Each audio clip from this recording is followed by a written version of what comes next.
তো নমস্কার বন্ধুরা, আপনারা সবাই কেমন আছেন? আজ মাছের একটা খুব সুস্বাদু রেসিপি নিয়ে এসেছি। আজ বানাবো ভোলা মাছের মশলা কারি। আপনারা যদি ভিডিওটা ইউটিউব থেকে দেখে থাকেন তাহলে চ্যানেলটাকে সাবস্ক্রাইব করে দেবেন, আর যদি ভিডিওটা ফেসবুক থেকে দেখে থাকেন তাহলে পেজটাকে ফলো করবেন আর ভিডিওটা একটা লাইক করে দেবেন। তো দেখুন বন্ধুরা, এখানে সমস্ত তেলটাই মশলা থেকে ছেড়ে দিয়েছে। দেখতে পাচ্ছেন সব মশলা থেকে তেলটা ছেড়ে দিয়েছে। এবার আমি পরিমাণ মতন জলটা দেবো।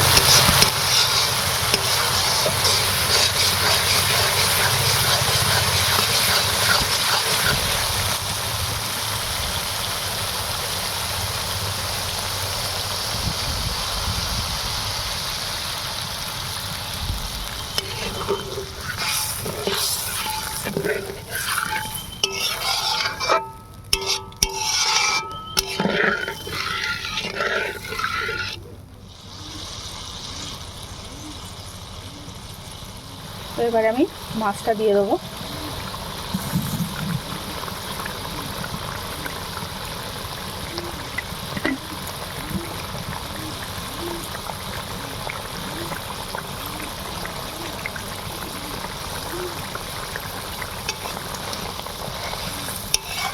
সামান্য হালকা করে নাড়িয়ে নেব।